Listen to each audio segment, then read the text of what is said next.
መደበኛ የማዕከላዊ ኮሚቴ ስብሰባችንን እንጀምራለን። እንደተለመደው ጊዜ ወስደን የምንወያይባቸው ጉዳዮች ይኖራሉ። ዋነኛው አጀንዳችን በትናንት ያነበባችሁት ጽሁፍ ይሆናል። እንዴት ስብራትን እንደምንጠግን፣ እንዴት ለትውልድ የተሻለ ሀገር እንደምንተው የሚያሳየውን መጽሐፍና ሪፖርት ተወያይተን ተጨማሪ ሐሳቦችና ግብአቶች ካሉ ወስደን የምናጸድቅ ይሆናል። ከዚያ በተጨማሪ በፓርቲ 2-3 አጀንዳዎች ይኖሩ ይሆናል። እነሱም በልዩ ልዩ እናያለን እና ዋነኛው አጀንዳችን የቀረበው ሪፖርት ሆኖ በተጨማሪ ደግሞ የሚቀርቡ አጀንዳዎች በልዩ ልዩ የሚታዩ ካሉ እነሱን አይተን 2-3 ቀን በጋራ እንቆያለን። በአጀንዳዎች ላይ የሚነሱ ጥያቄዎችና አስተያየቶች ካሉ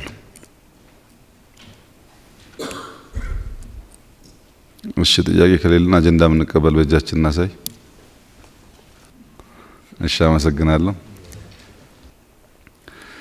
የገለጻዬ ርዕስ ስብራትን መጠገን ለትውልድ መታመን ይላል። አፍሪካ፣ ኢትዮጵያ፣ የዓለም ፖለቲካ በጥቅሉ በበርካታ ስብራቶች፣ ድካሞች፣ ፈተናዎች የተሞላ ነው። የፖለቲካ ዓላማ አንግበው የሚሰሩ ግለሰቦችና ቡድኖች በተለይም አሸንፈው እንደኛ መንግስት የመሆን እድል ያገኙ ፓርቲዎች እነዚያን ስብራቶች እንዴት እንደሚጠግኑና ቀጣዩ ትውልድ ከዚያ ፈተናና መከራ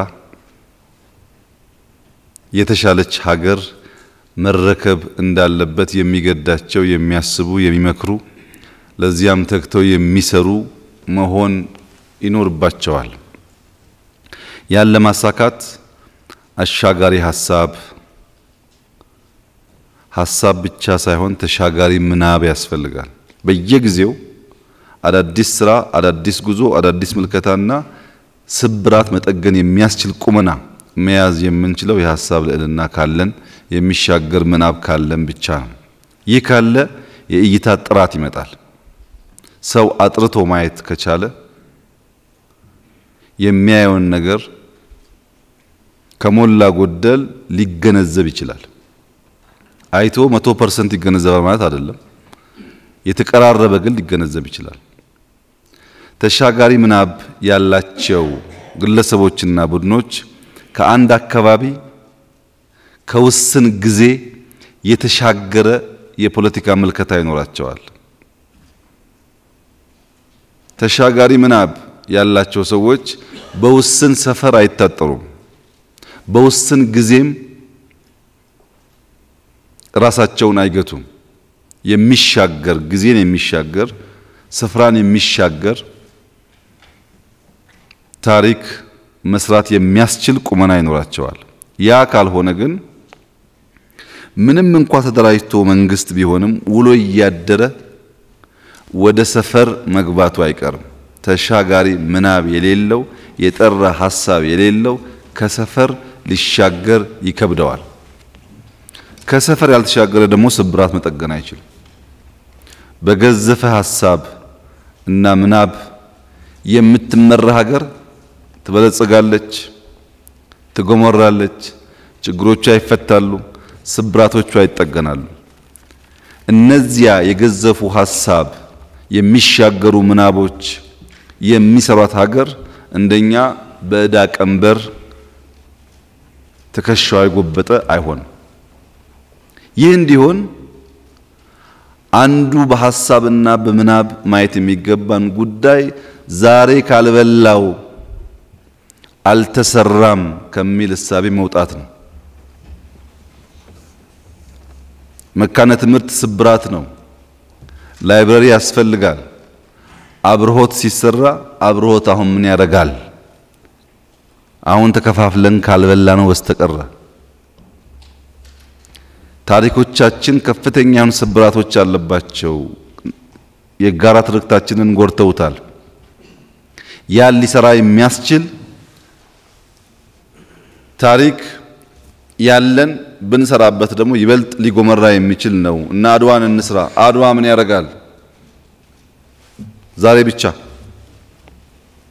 ዛሬም ብቻ በመብላት ስብራት መጠገን አይቻልም። አንድ ሀብታም የሆነ ሰው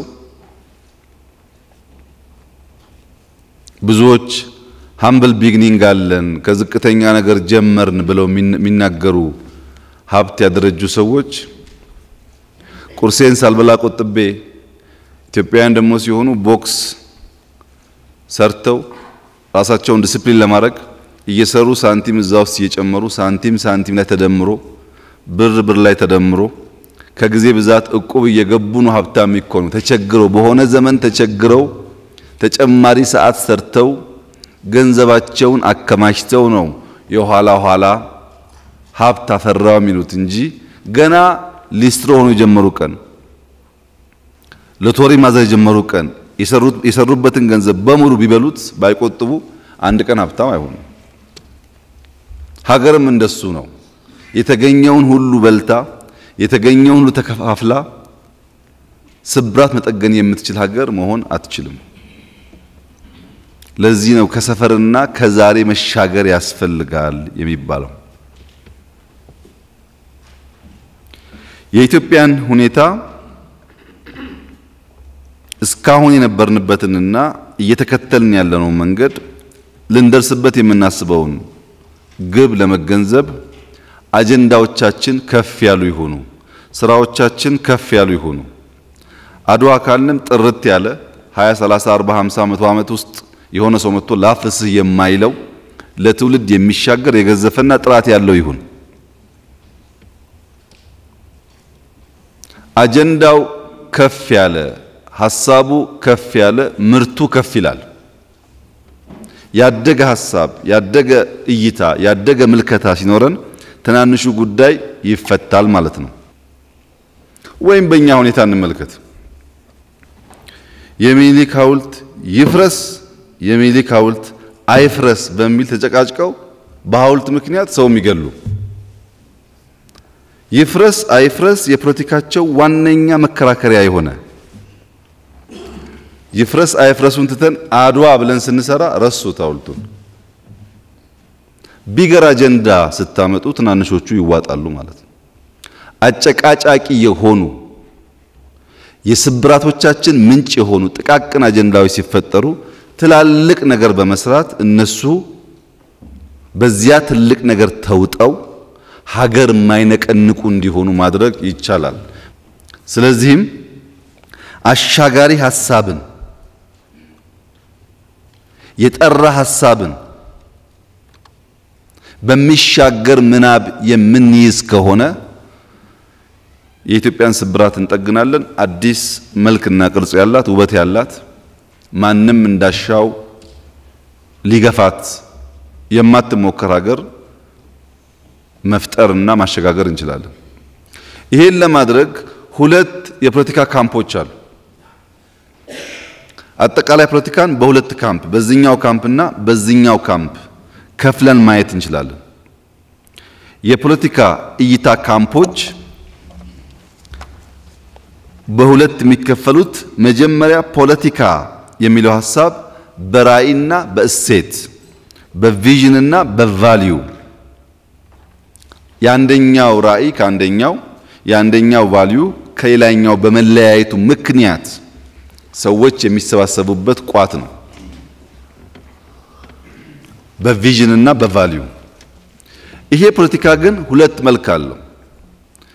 ፖለቲካል እይታን እንደ ኢንስትሩመንት የሚጠቀሙ አሉ። ፖለቲካ ማለት በፈለገው ራዕይ በፈለገው ቫልዩ ይሁን ስልጣን እስከመያዝ ብቻ ስልጣን ከያዘ ያለቀ የተሟላ አን ኤን ሪዛልቱ ስልጣን መያዝ ይሆንና ከዚያ በኋላ ሁሉ ጊዜ ወንበር መጠበቅ ይሆናል። 20 30 40 50 ዓመት ያችን ስልጣን የመጨረሻ ግብ ስለሆነች ለዜጎች ምን ትሩፋት አመጣች ሳይሆን እሷን ይዞ መኖር የሚከተሉ ፖለቲካን ኢንስትሩመንት የሚያደርጉ ወደ ስልጣን ለመውጣት ኢንስትሩመንት የሚያደርጉ ኃይሎች አሉ።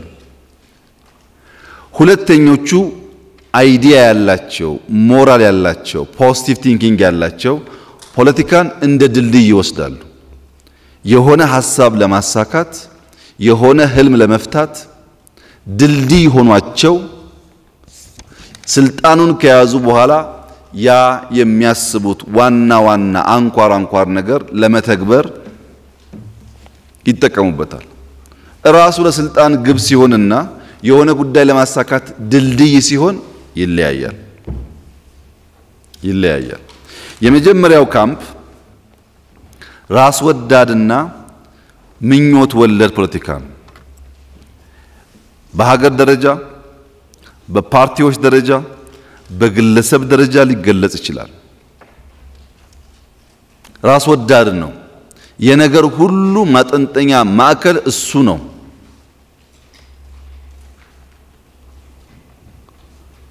በምኞት የሰከረ ነው። የዚህ ፖለቲካል ካምፕ በቀለለ መንገድ በ3 ፒ ይገለጻል። ፐርሰናል፣ ፓወር፣ ፕሮቴስት። ፐርሰናል ማለት የግብና ስልት ተጣርሶ የሚታይበት በመምሰልና በማስመሰል የተሞላ ግላዊ ፍላጎቱን በሁሉም ጉዳዮች መሰረት ያደረገ እሱ ከተሾመ ብልጽግና ዲሞክራት ነው፣ እሱ ከተሻረ ብልጽግና ክፉ ነው፣ እሱ ከተጠቀመ ብልጽግና ጥሩ ነው፣ እሱ ካልተጠቀመ ግን ብልጽግና በሱ ማዕቀፍ ውስጥ ይታያል ማለት ነው። ሁሉ ነገሩ በግሉ የይመነዝር ሲሆን ግለኝነት ያለበት ወይም ፐርሰናል ይባላል። ሁለተኛው ከፓወር ጋር ነው። ከፍተኛ የኃይል ጥማት፣ እርካታ አልቦ የኃይል ጥማት። ሰውየው ቀበሌ ሊቀመንበር ነው። በሱ ቀበሌ ሰላም የለም፣ በሱ ቀበሌ ስንዴ የለም፣ በሱ ቀበሌ ሌማት የለም። ጭቅጭቁ ግን ወረዳ አርጉኝ ነው። ቀጣዩን ጉዳይ ይጠይቃል። የያዘውን ምን አደረገ ስትል ምክንያቶች አሉት። እኔ እኮ ያልሰራሁት እንትና ምክንያት አለው። ይሄ በስሜት የሚጋልብ በሴራ ትንታኔ ተበተበ የሚሻገረውን ብቻ የሚያይ የተሰጠውን አድርጎ የማያሳይ በተሰጠው ስልጣን በተግባር ሰርቶ አልምቶ ቀይሮ የማያሳይ ተጨማሪ ዲማንድ የሚያደርግ ስሜትና ሴራ ብቻ የወረሰው አማራጭ ሐሳብ የሚባል የማያፈልቅ አያስፈልግም ብቻ ነው። መደመር አያስፈልግም ሲልህ አማራጭ አያመጣም። ስንዴ አያስፈልግም ሲልህ አማራጭ አያመጣም። አማራጭ የለውም። መከርከም እንጂ ኮትኩቶ ማብቀል አይችልም። ሁሉ ነገሩን የሚያሳካው በተቃርኖ ነው። ሁለተኛው የፖለቲካል ካምፕ ደግሞ ሐሳብ ተኮርና ምናብ መር ነው። ሐሳብ ላይ ነው ጭቅጭቁ፣ ኢማጂኔሽን ላይ ነው ጭቅጭቁ።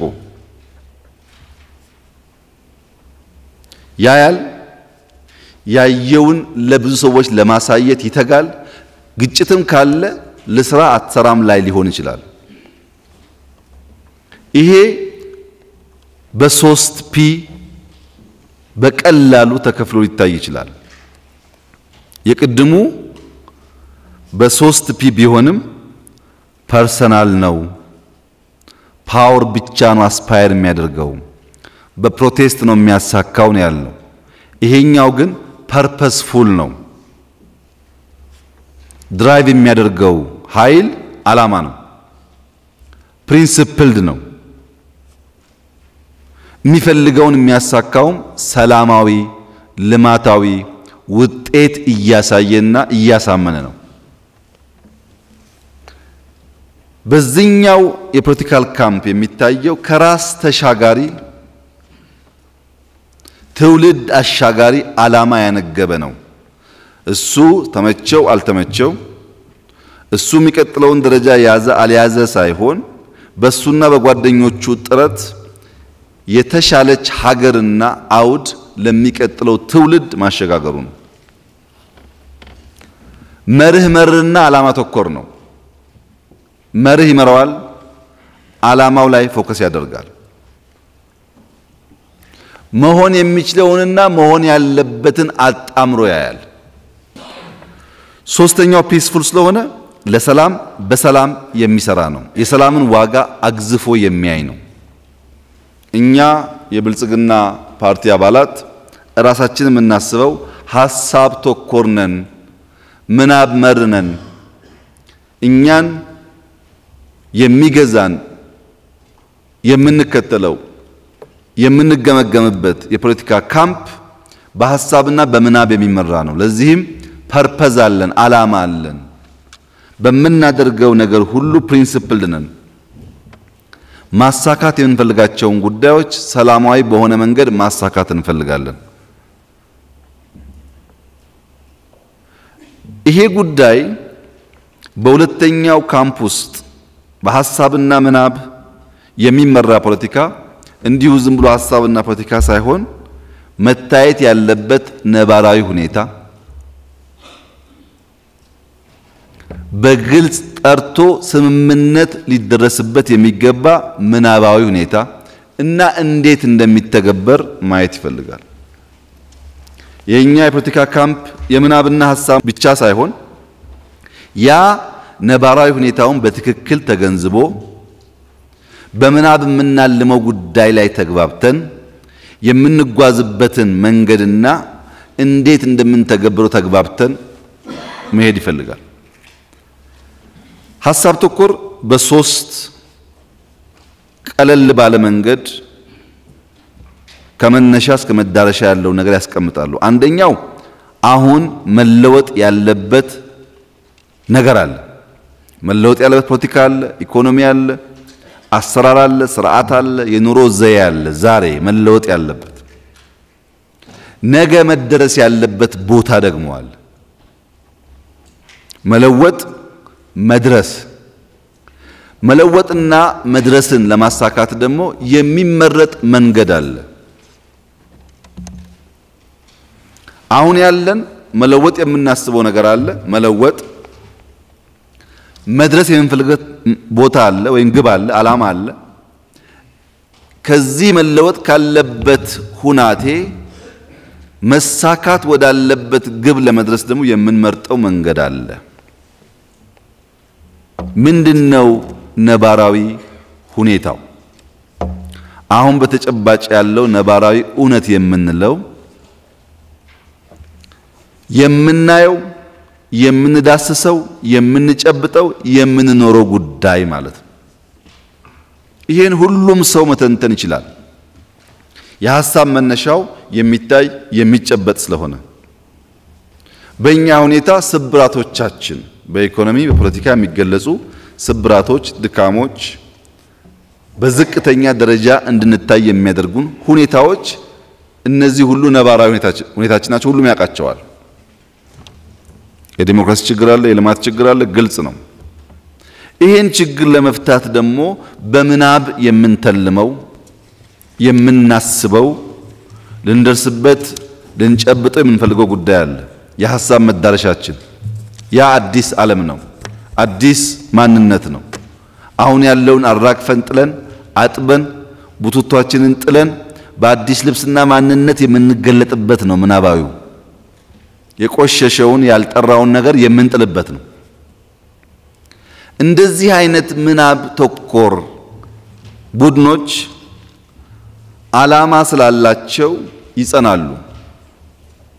የሚያጸና ፓወር ከውስጡ ያገኛሉ። በያዙት በዚያ እውነት ላይ የጸኑ የማይበገሩ ሸብረክ የማይሉ ይሆናሉ። መልካም ነገር እንደያዙ ስለሚያስቡ እኛ የምንሞትለት የምንደክምለት የምንተጋለት ዓላማ ኢትዮጵያን ከችግር የሚያወጣ መልካም ኮዝ ነው። ይሄ ደግሞ ሐሳብ ተኮር በምናብ የምናምን መሆናችን የሚያሳይ ነው ብለን እንጀምራለን። ፋውንዴሽን እንጥላለን። ትውልድ ይተካ ያሳካዋል። ለምሳሌ ቶማስ ጄፈርሰን የእንግሊዝ ፓርላማ በአሜሪካ ላይ የወሰናቸው አንዳንድ ውሳኔዎች ስላልተቀበለ ሰው ራሱን ማስተዳደር አለበት፣ በሰዎች በርቀት መገዛት የለበትም የሚል ሐሳብ ከሚያራምዱ ሰዎች ውስጥ ነበር። ይህ ሰው የአሜሪካን ዲክላሬሽን ኦፍ ኢንዲፔንደንስ የሚባለው የመኩራሪያ የትልም ሰነዳቸው ላይ ሶስት አንኳር ነገር አስቀመጠ። ላይፍ፣ ሊበርቲ፣ the pursuit of happiness። ላይፍ ለምንድን ነው ያለው? በዚያ ጊዜ ሰዎች እንደ ዕቃ የሚታዩበትና መኖር አንድ የባሪያ አሳዳሪ ባሪያውን ቢገል የሚጠይቀው ሕግ አልነበረም። ሰው ዕቃ ነበር። የመኖር መብት ያስፈልገዋል። የሰው ልጅ የመኖር መብቱ ሊገፈፍ አይገባም የሚለው ሐሳብ በጥቅሉ ላይፍ አለው። ሰው ነፃነት ያስፈልገዋል። ለምሳሌ የፈለከውን ማመን፣ የፈለከውን መምረጥ፣ በፈለከው ስፍራ የመንቀሳቀስ የሚባሉ ነፃነት ያስፈልገዋል። የመኖርና የነፃነት ፍላጎቱ ደግሞ ሰው በየዕለቱ ደስተኛ መሆን አለበት። ይሄን ያለመው በዲክላሬሽን ኦፍ ኢንዲፔንደንስ የጻፈው ይሄንን ነው። ግን አልኖረውም። እሱ ሞቶ በ1865 13th አሜንድመንት የሚባለው 13ኛው የሕገ መንግስት ማሻሻያቸው ነው አቦሊሽን ኦፍ ስሌቨሪ ያመጣው። በሕጋቸው 1865 ሪኮግናይዝ ከተደረገ በኋላ ትናንትና ኦባማ እስከመጣበት ጊዜ ድረስ ያ ከመቶ ዓመት በፊት ሪኮግናይዝ የተደረገው ነገር በአሜሪካ ሊታይ አልቻለም። እሱ አለመው የሆነ ትውልድ በሕግ ሪኮግናይዝ ያደረገው የሆነ ትውልድ ሊያየው ሞከረ። ግን ላለፉት 200 ምናምን ዓመታት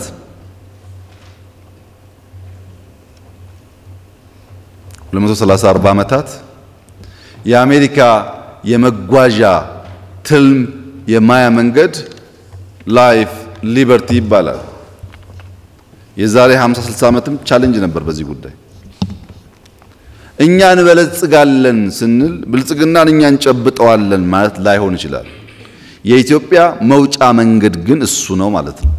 ለዚያ ፋውንዴሽን መጣል አለብን። በሕግ ሪኮግናይዝ መደረግ ያለባቸውን በሕግ፣ በተቋማት መደረግ ያለባቸውን በተቋማት፣ በአስተሳሰብ በትምህርት መሆን ያለባቸውን እንደዚሁ። ከዚያስ ትውልድ እየተቀባበለ ይተገብረዋል። ሁለተኛ በ2013 በፈረንጆች አቆጣጠር የቻይና መንግስት ቤልት ኤንድ ሮድ የሚል ኢኒሼቲቭ ጀመረ። ዓለምን በውሃ በየብስ በአየር ማገናኘት አለብን የሚል በጣም ግራንድ የሆነ ህልም አለሙ። ዛሬ 11ኛ ዓመቱ ነው። አሁንም ቤልት ኤንድ ሮድ ህልም ነው። የሚኖር የሚተጋለት ጥረት የሚደረግበት እንጂ የተጨበጠ ጉዳይ አይደለም። አሁን ባለው ትውልድ ላይጨበጥ ይችላል። በምናብ ተኮር የሚመሩ ጊዜን የማይታከኩ የሚሻገሩ ስብስቦች የሚያስቀምጡት ነገር በእነሱ ትውልድና ጊዜ የሚከወን ብቻ ላይሆን ይችላል። የመጀመሪያዎቹ ችግር የለባቸውም። ይተጋሉ፣ ስልጣን ይይዛሉ፣ ስልጣን ይጠብቃሉ። ወደ እነሱ ቤት የሚወስደው አስፓልት እንዳለ ነው። የነሱ ቢሮ እንዳለ ነው። የነሱ መጋረጃ እንዳለ ነው። ሰፈሩ ምድሩ እንዳለ ነው። ችግር የለም። ዋናው ወንበር መጠበቅ ብቻ ነው። አለቀ። ሁለተኞቹ ግን በሐሳብና በምናብ የሚሻገሩት ትልቅ ነገር ያልማሉ፣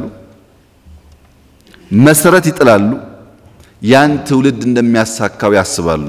የአሜሪካም የቻይናም የፈለጋችሁት ዓለም ብትሄዱ እውነቱ ይሄው ነው። እውነቱ ይሄው ነው። ምናባዊ ማለት ዛሬ የሚጨበጥ ማለት አይደለም። በጣም ለማመን የሚከብድ ካለንበት ሁኔታ አንፃር የራቀ ግን መልካም የሆነ ሀገር የሚቀይር ህዝብ የሚቀይር ትውልድ እየተቀባበለው እያሻሻለው የሚተገብረው ማለት ነው። ያን ነገር ለማድረግ ተግባራዊ እውነታዎች አሉ መቀየር ያለባቸው መድረስ የሚገባን ቦታ ለመድረስ የግድ መሆን ያለባቸው ተግባራዊ ጉዳዮች አሉ አንደኛው ሐሳብ ነው ላይፍ ሊበርቲ ሐሳብ ነው የተጻፈው ዲክላሬሽን ኦፍ ኢንዲፔንደንስ ላይ ነው 13th አሜንድመንት ሲመጣ ወደ ህግነት ተቀየረ ህግ ማለት የህጎቹ ለበላይ ወደ ሆነው ህግ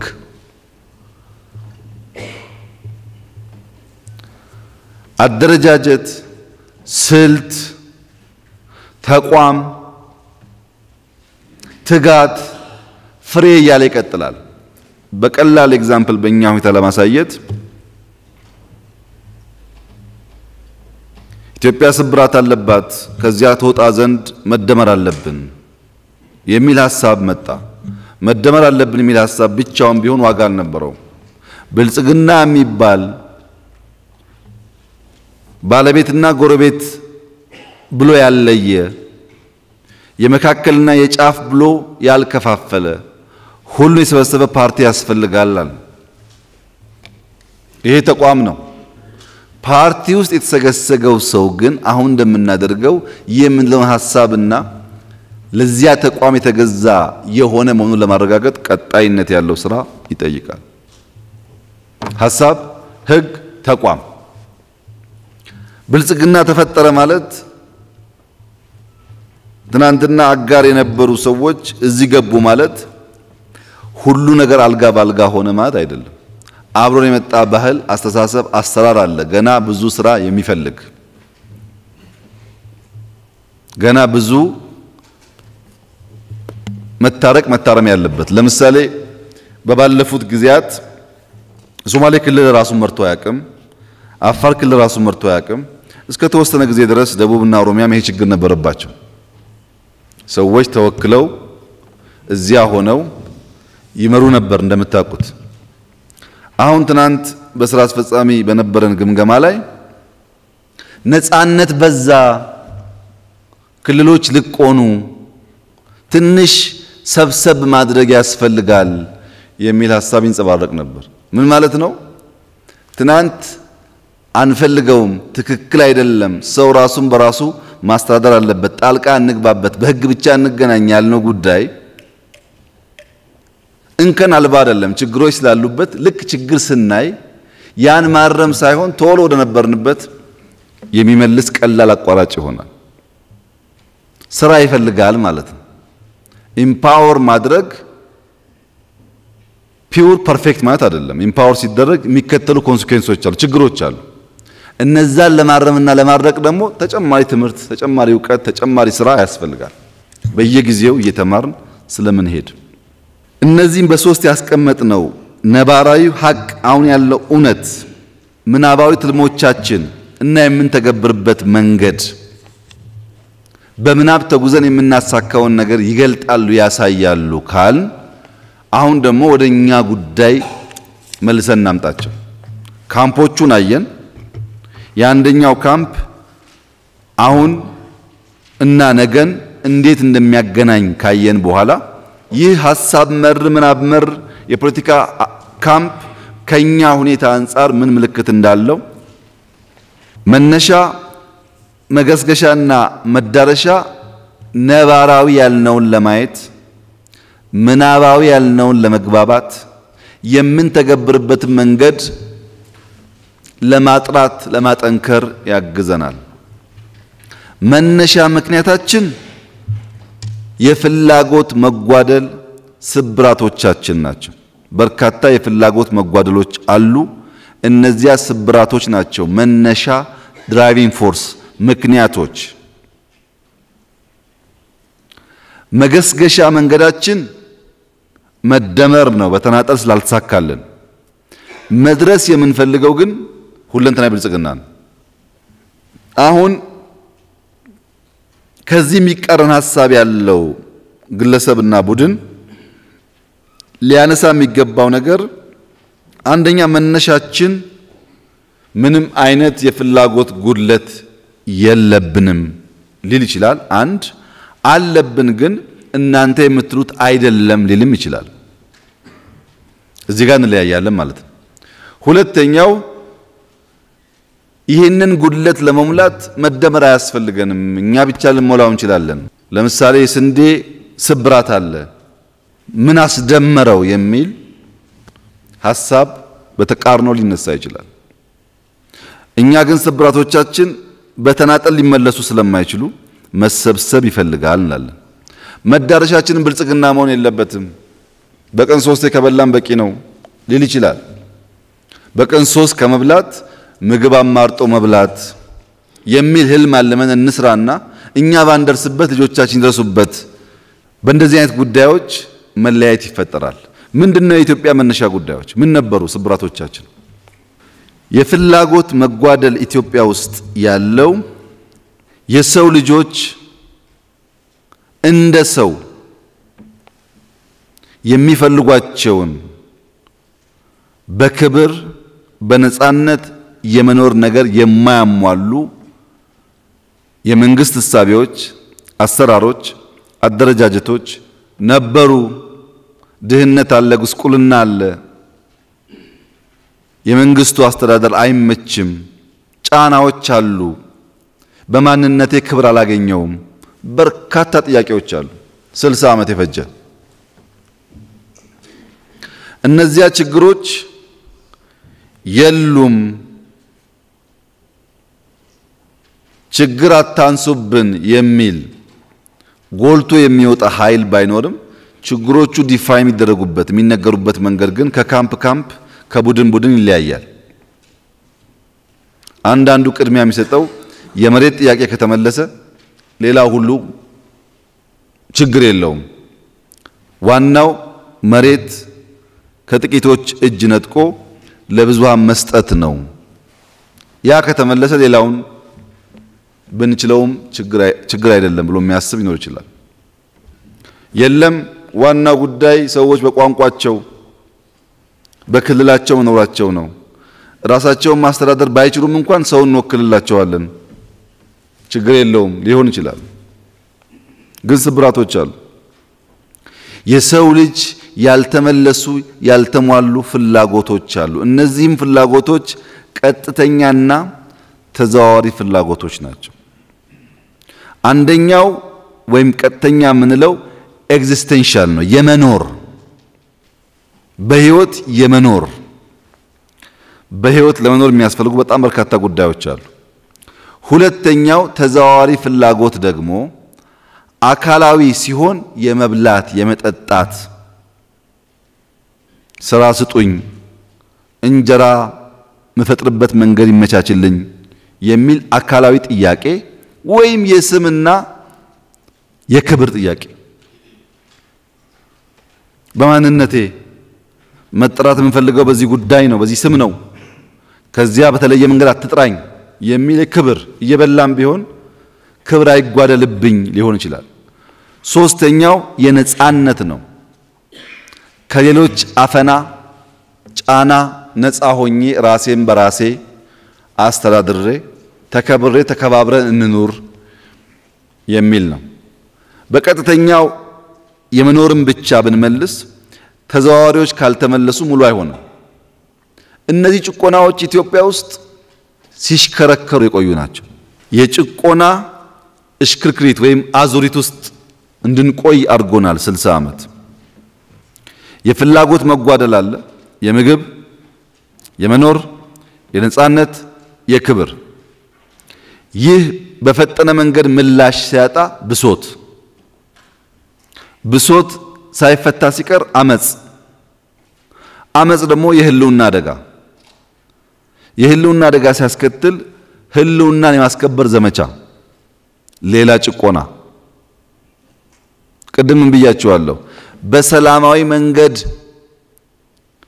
ያ የሚያስቡትን የማያሳኩ ከሆነ አመጽ፣ ግጭት፣ ጸብ፣ ተቃርኖ የችግራቸው መፍቻ አድርገው የሚያለሙት ነገር ማግኛ መንገድ አድርገው ሲመጡ ያ አክሽን የሚፈጥረው ሪአክሽን ስላለ ሌላ የጭቆና አዙሪት እየፈጠረ ባለንበት እንድንሄድ ካለንበት መከራና ችግር እንዳንወጣ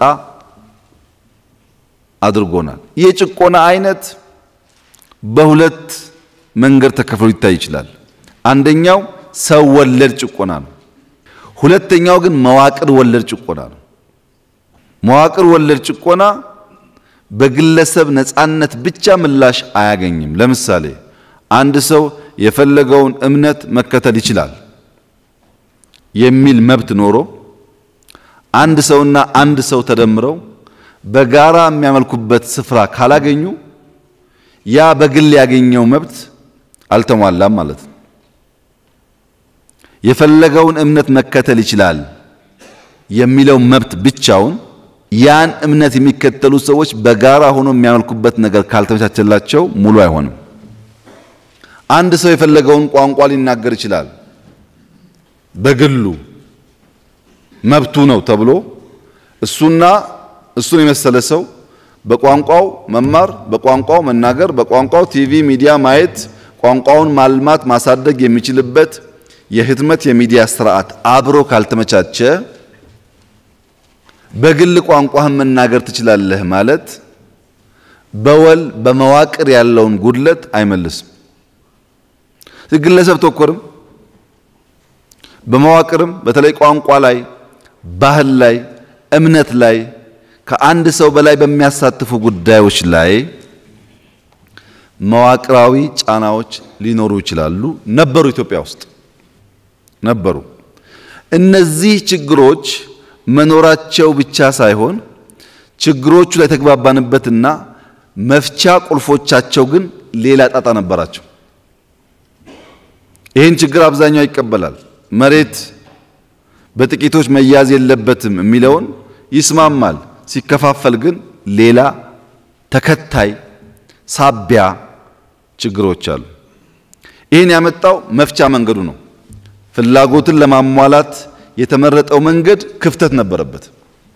ፍላጎት፣ ጉድለት፣ ስብራት ማየት ብቻውን በቂ አይደለም። የምንፈታበት መንገድም ወሳኝ ነው የሚባለው ለዚያ ነው። ፍላጎት ለማሟላት የተመረጠው መንገድ ክፍተት አለበት። የፍላጎት ጉድለት ብቻ ሳይሆን የግለሰብና መዋቅራዊ ችግር ብቻ ሳይሆን ያን እንፍታበት ያልነው መንገድ ችግር ነበረበት። ችግሩ ምንድነው? አንደኛው የተቀዳ ነው። ኢትዮጵያ የራሷ ባህል፣ የራሷ ቋንቋ፣ የራሷ ስሪት፣ የራሷ ታሪክ፣ ምንነት አላት። ከብዙ ሀገራት የምትማራቸው ጉዳዮች አሉ። እንዳለ ግን ኮፒ አድርጋ መጠቀም አትችልም። ብዙ የሚያስቸግር ነገር አለ። ለምሳሌ እንበልጽግ ማለት እንትጋና እንስራ ማለት ነው። ካልሰራህ አትበለጽግም። የኛ ሀገር የሥራ ባህልና የቀዳንባቸው ሀገራት የሥራ ባህል አንድ አይደለም። የሥራ ባህላችን ላይ ያለን ችግር ለመፍታት እንዳለ የቀዳነው ዶክመንትና መንገድ አይፈታውም። አንዱ ብልሽት በተቀዳ ሐሳብ በተቀዳ መፍትሄ ያልተቀዳን ችግር ለመፍታት መሞከር ነው። ችግሩ አልተቀዳም። ችግሩ ሀገር ወለድ ነው፣ እዚሁ ነው። መፍትሄውም መማር ካለበት ቢማርም ሀገርኛ ከለር ከሌለው እኛን ካልመሰለ ችግሮቻችን ሊፈታ አይችልም። ሁለተኛው አፍርሶ የሚጀምር ነው። ለምሳሌ ትናንት ያያችሁት የታችኛው ቤተ መንግስት ያው ሰው ለራሱ ስለሚያዳላ የማዳላት ጉዳይ ካለ ግምት አስገቡ። ግን እኔ እስካሁን በጣም ብዙ ሀገር ያየኋቸው ቤተ መንግስቶች ትላልቅ ሀገርም ጭምር ብዙ ከዚህ የሚሻሉ አይደሉም። ከአብዛኛው ይበልጣል። በጣም ጥሩ የሚባሉትም ከልቤም ነገራቸው የኔ ያክሉም። ይሄ ቤተ መንግስት ፊውዳል ነው የሰራው ብለህ ፊውዳሉንም ገለህ ቤተ መንግስቱንም ጥለህ አላየውም ብለህ ብትጓዝ በማፍረስህ ምክንያት አትገነባም። ዛሬ 13 ፕሮጀክት 3400 ሰራተኛ ያለ እዛ በእርግጠኝነት የዛሬ 5 ወር 6 ወር በጣም ብዙ ሰዎች የሚዝናኑበት እኛም እንግዳ ብንቀበል ሳናፍር የምንቀበልበት ቦታ ይሆናል። የተሰራው በፊውዳል ቢሆንም ሀብቱ የኛ ነው፣ የኢትዮጵያ ነው። ተቋም ማፍረስ፣ ህገ መንግስት የመጣ ሰው ሁሉ መቅደድ፣ በራሱ መልክና ቅርጽ መፍጠር፣ ቀጣይነትን ማላላት፣ በሁሉ ጉዳይ አፍርሶ መጀመር። ታስታውሱ ከሆነ ብልጽግናም ሲፈጠር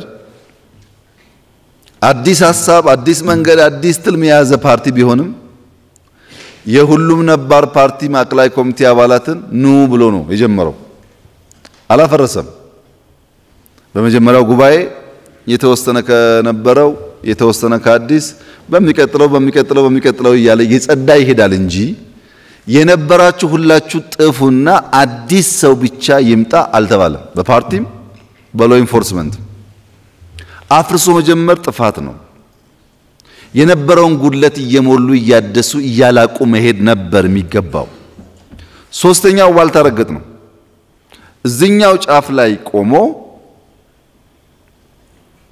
የሚቃረነውን ነገር እዚያ ጫፍ ነው የሚቆመው። ሚዛን የሚባል ነገር የለውም። ዋልታ የረገጠ ነገር የነበረውን ያከስማል እንጂ የራሱን ማስቀጠል አይችልም። አክሳሚ ስለሚፈጥር ሌላ አክሳሚ ይፈጥራል። አላካኪ ነው። የኢትዮጵያ አሁን ያለው ኢንፍሌሽን፣ አሁን ያለው ችግር፣ አሁን ያለው መከራ፣ አሁን ያለው ምናምን ሁሉን ነገር ኃላፊነት ሳይወስድ ለሌሎች ሰዎች ያሸጋግራል። የኔ ሚና እዛ ውስጥ ምንድነው ብሎ በልኩ የማይሰፍር ከሆነ አስቸጋሪ ነው። ጊዜ ይታከካል። አቅላይ ነው። ምን ችግር አለው? መሬት እናከፋፈል። ምን ችግር አለው? ማረግ እንስጥ። ምን ችግር አለው? በቀለለ መንገድ የማይቀጥል ዘር ይዘራል፣ የማያድግ ዘር ይዘራል። እነዚህ የመፍቻ መንገዶች ነበሩ ችግሩ እንዲወሳሰብና መፍትሄ እንዳያገኝ ይበልጡኑ የጎዱን። ስብራቶቹን ስንመለከት በዚህ ምክንያት የመጣውን ስብራት ስንመለከት አንደኛ ቅቡልነት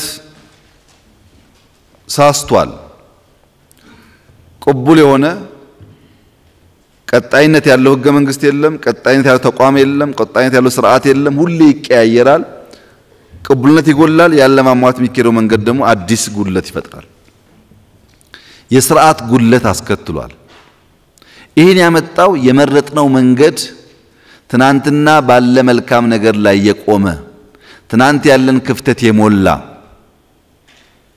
ችግር እየቀነሰ መልካም ነገር እያባዛ መሄድ ሲገባው ሁሉን ደምስሼ በማለቱ ምክንያት በየጊዜው የፖለቲካል ኢኮኖሚ ስብራቶች የሰፉ አድርጓቸዋል። ቅቡል የሆነ ስርዓት ማጣት፣ የስርዓት ጉድለት፣ የሀገረ መንግስት መጽናት፣ የሀገረ መንግስት መቀጠል ላይ ከፍተኛ የሆነ ፈተና አስከትሏል። ይህም የሀገረ መንግስት ህልውና ሁሌ ጥያቄ ውስጥ እንዲገባ አድርጎታል። ቅድም እንዳነሳሁት የሀገረ መንግስት መሰረታዊያን ስሪትን መጨረስ ማለት የዜጎቹን አመለካከት የዜጎቹ የተዋሃደ እሳቤና የጋራ ራዕይ መፍጠር ማለት አይደለም። ብልጽግናን መፍጠር ማለት 14 ሚሊዮን አባላት በሙሉ ራዕዩን፣ እሳቤውን፣ ፍላጎቱን ዲማንድ የሚያደርገው የትጋት ደረጃ ተገነዘቡ ማለት አይደለም። ቦክሱ ይፈጠርና እዚያ ቦክስ ውስጥ የሚገባው ኃይል በጊዜ ሂደት ይሰራል።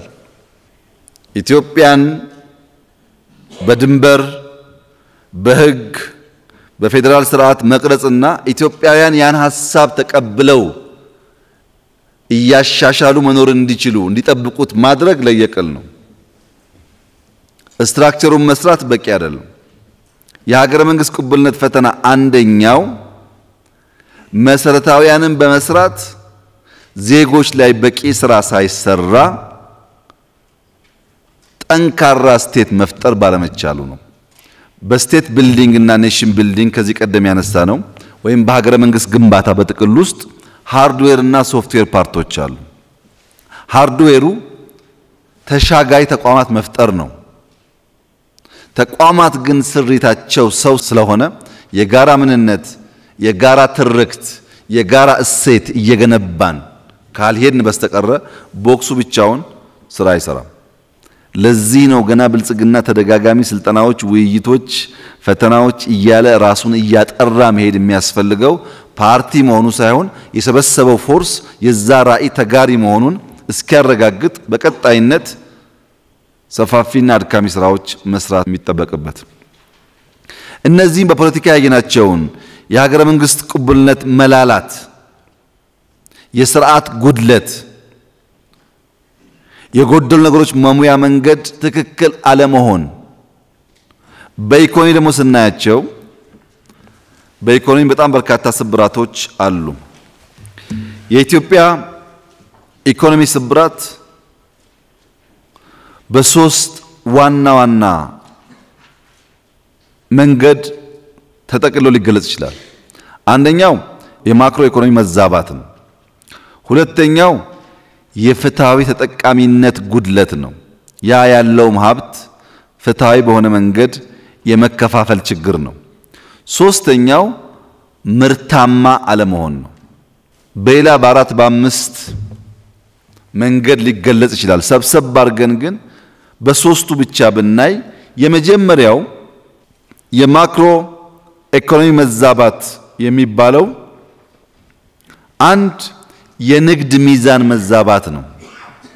የኢትዮጵያ መንግስት በሚያስገባውና በሚያስወጣው መካከል ያለ ልዩነት።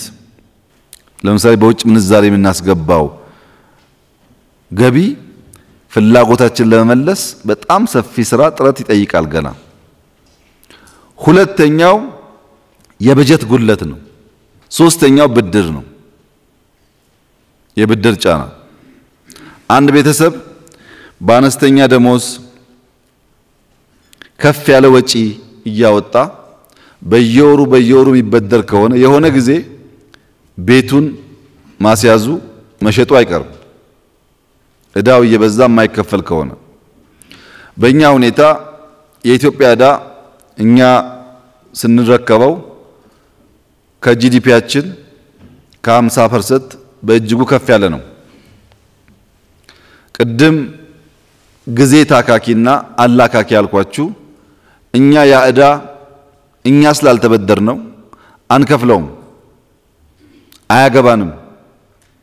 ከዛይ ነው የምንጀምረው ማለት አንችልም። የሀገር እዳ የአባት እዳ ለልጅም እዳ ስለሆነ ባለፉት 5 ዓመታት ኢትዮጵያ 1 ብር ኮመርሻል ሎን ሳትወስድ $9.9 ቢሊዮን ከፍላለች። $9.9 ቢሊዮን በ5 ዓመት ውስጥ።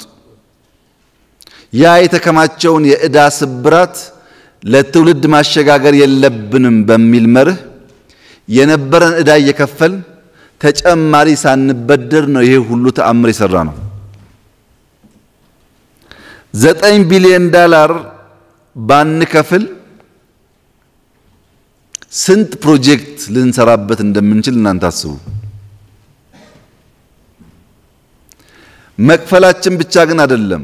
1 ብር ኮመርሻል ሎን አልወሰንም። አደገኛ ነው። ሲከማች ሀገሪቱን እዳ ውስጥ ይዘፍቅና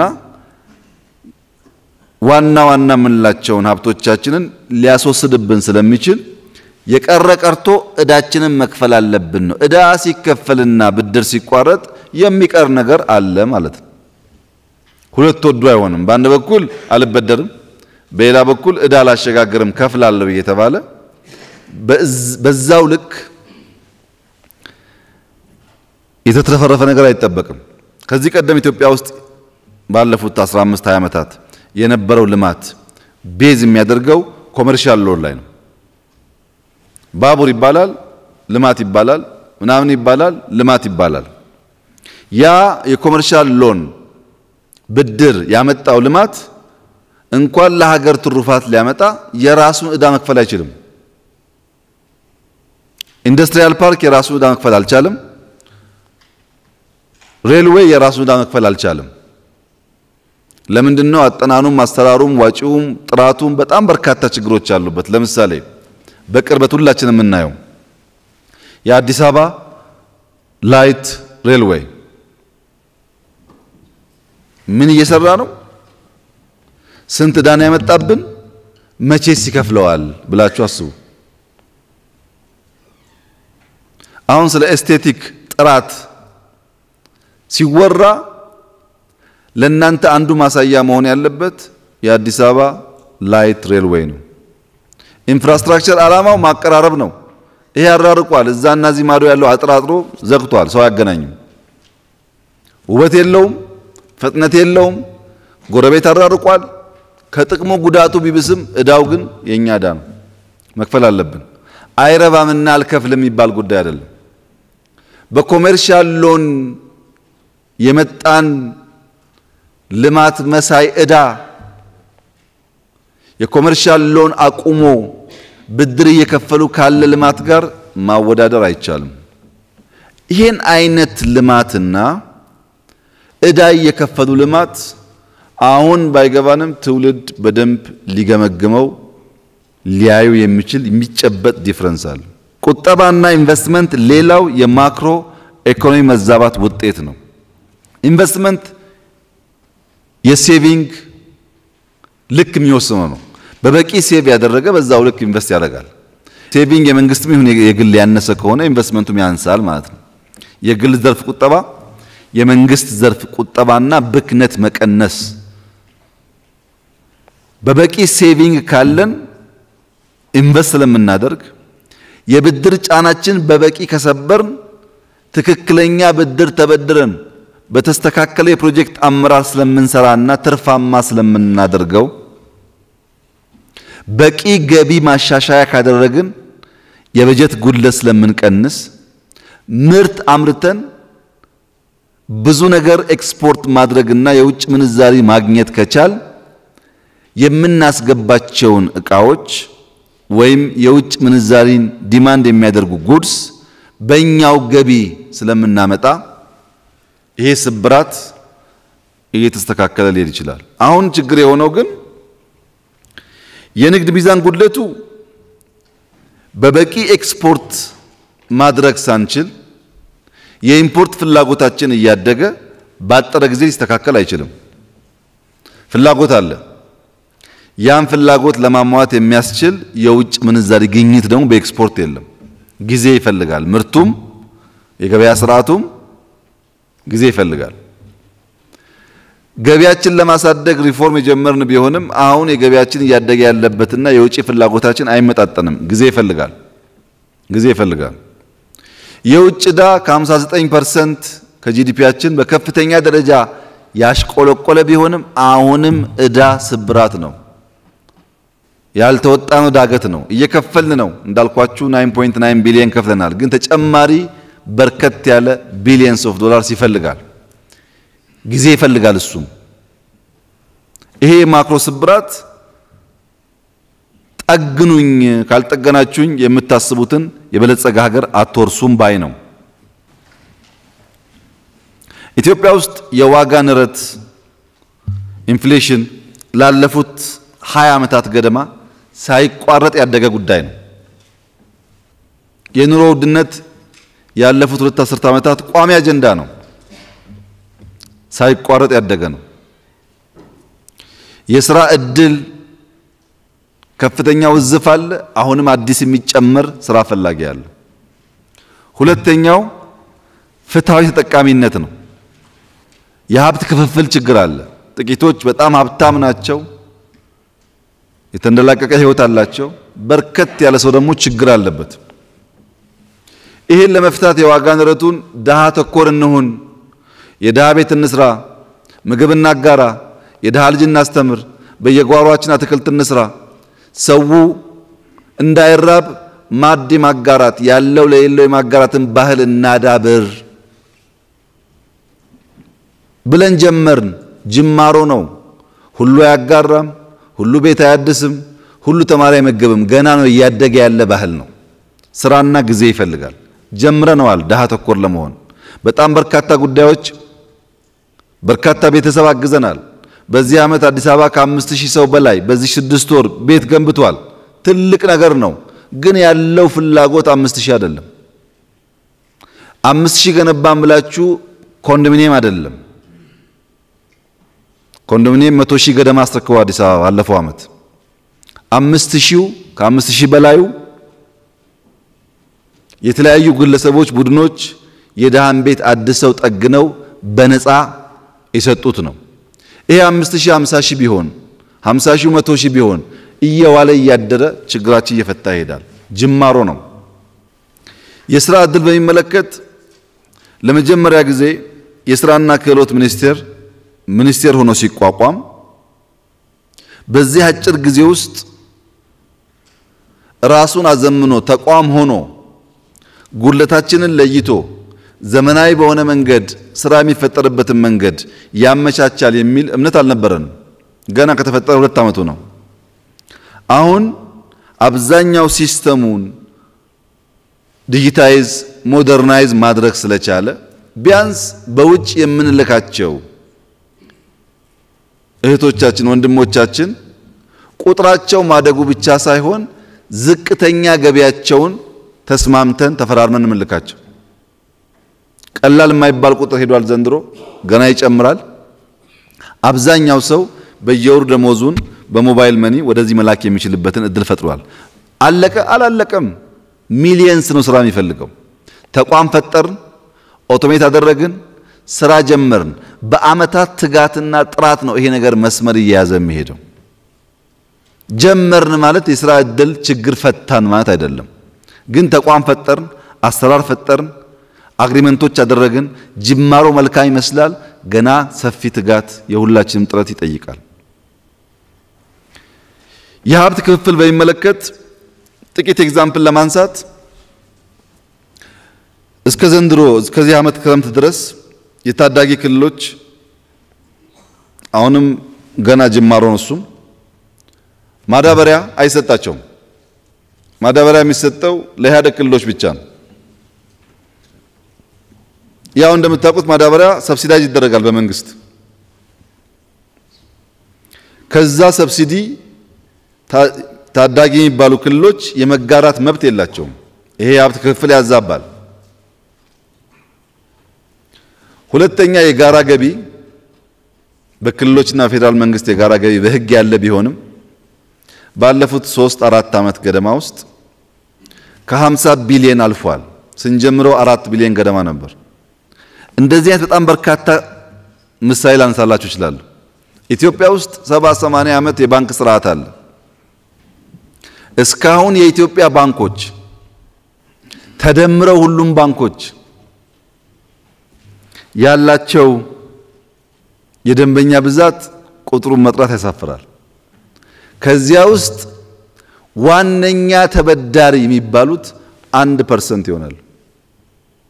የኢትዮጵያ ሀብት ጥቂቶች ተበድረውት ቢከፍሉም ባይከፍሉም ቢያንስ ኮብራ እየነዱ ቢያንስ ፎቅ አለኝ እያሉ አብዛኛው ህዝብ ግን መነሻ ትናንሽ ገንዘብ አግኝቶ በጋራ የምናድግበትን እድል ፈጣሪ አልነበረም። አለቀ አሁን አላለቀም። ገና እየጀመረ ነው። ገና ችግር አለ። አሁን ግብርና በቂ የሆነ ከአጠቃላይ ሀብታችን የብድር ግኝት እጥረት አለበት። ኢንዱስትሪውም እንደዚሁ። እነዚህ ጉዳዮች በዋጋ ንረት ያለውን ችግር ምንፈታው ዋነኛው መንገድ ማምረት ቢሆንም እስክናመርትና እስኪተፈረፍ ድረስ ግን ደሃን ታሳቢ ያደረገን የምንሰራቸው ስራዎች እያደጉ ባህል ሲሆኑ ቢያንስ በልቶ የሚያድር መብላት የማይቸገር ዜጋ እንዲኖር ያስችላል። አሁን አዲስ አበባ ውስጥ በጣም ችግር ያለባቸው ቤተሰቦች አሉ። በጣም ብዙ የሚደፋ ምግብ አለ። እነዚህ ማገናኘት ማለት ነው። የሚደፋውን እንዳይደፋ አድርጎ ለቸገረው ማገናኘት ማለት ነው። ማጋራት ማለት እሱ ነው። ሶስተኛው የምርታማነት ተግዳሮት የምርታማነት ችግር ነው። እምቅ አቅምን በወጉ አለመጠቀም። አንድ ብዝሃ ዘርፍ የኢኮኖሚ አቅጣጫን አለመከተል ግብርና መርነ ያልነው ግብርናውን ብቻ ብንወስድ እኛ ወደ ቢሮ ስንመጣ ኢትዮጵያ የምታርሰው መሬት 15 ነጥብ ምናምን ቢበዛ 16 ሚሊዮን ሄክታር ነው አይሞላም 15 ነጥብ ምናምን ነው አጠቃላይ ዛሬ 23 ሚሊዮን ሄክታር እየደረሰ ነው ቢያንስ 50% ያልታረሱ መሬቶች ጨምረናል 50% ሁለተኛ በአመት አንዴ እያመረትን ሌላውን ጊዜ ጦም ያድር የነበረ መሬት በአመት ሁለቴ እንስራ ብለን ዘንድሮ በጋ ብቻ ከ3 ሚሊዮን ሄክታር በላይ ስንዴ አርሰናል አሁን ምን ማለት ነው በ40 እንኳን ብናሰላው ከ120 ሚሊዮን ያላነሰ ኩንታል ስንዴ እናገኛለን 120 ሚሊዮን ኩንታል ከዚህ ቀደም አመቱን ሙሉ አምርተን አናገኝም በበጋ ብቻ ያገኘነው ነው ሁለቴ ስናመርት ያልታረሰ መሬት ማረስ ስንጀምር የተበላሹ መሬቶች ስናከም ስናሰፋ ግብርና ምርታማነቱ ማደግ እየቻለ ሰው ይያለን ውሃ ይያለን በከፍተኛ ደረጃ ተጎርቶ ቆይቷል ሁለተኛ በመንግስት በጀት ብቻ እንደኛ አይነት የኢኮኖሚ ስብራት ያለበት ሀገር በቀላሉ መጠገን ስለማይችል በበጎ ፍቃድ የሚሰሩ ቅድም ያነሳሁት ምግብ ማጋራት ትምህርት ቤት የሚሰሩት ስራዎች ግሪን ሌጋሲ በበጎ ፍቃድ የሚሰራው ስራ በገንዘብ ቢተመን ቢሊየንስ ነው ቮለንቲር የሚያደርጉ ዜጎቻችን የፋይናንስ እጥረት ባለብን ኤሪያ ላይ ጉልበታቸውን ዕውቀታቸውን ጊዜያቸውን ሰጥተው ሞልተዋል ይሄ ብቻ አይደለም በገበታ የጀመርናቸው ፕሮጀክቶች ለምሳሌ ኮይሻ ወንጪ ጎርጎራ ጨበራን ብንወስድ በመንግስት በጀት እንስራቸው ብንል እናስባቸዋለን ጥያቄ ሆኖ ግን እንስራቸው ብንል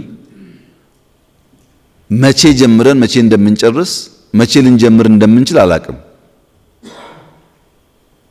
ነገር ግን ያስፈልጉናል መንግስት አቅም የለውም ዜጎች ያዋጡና ተረባርበን እንስራው ብለን ስንጀምር አሁን ያመጣውን ውጤት አሁን ባለው ሁኔታ ብቻ መገመት አይቻልም ለምሳሌ ወንጪ ኢንቨስት ያደረግነው 2 3 4 ቢሊዮን ቢሆን አሁን እንሽጥ ብንለው 20 30 40 ቢሊዮን ሊሆን ይችላል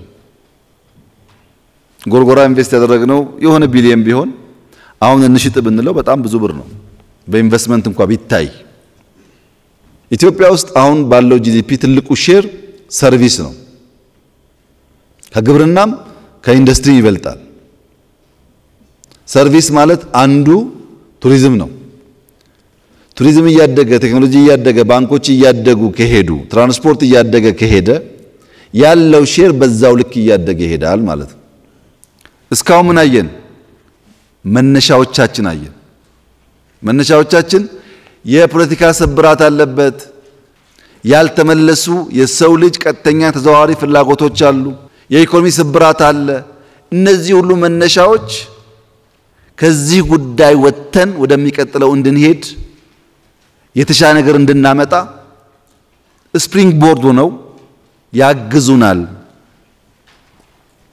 ይሄ ችግር አሁን ኢትዮጵያ ውስጥ ያለ ነው ህልም አይደለም ኢኮኖሚ ስብራቱ ኑሮ ውድነቱ ስራ አጥነቱ የዲሞክራሲ ጥያቄው የሰላም ጥያቄው ያለ አሁናዊ ችግር ነው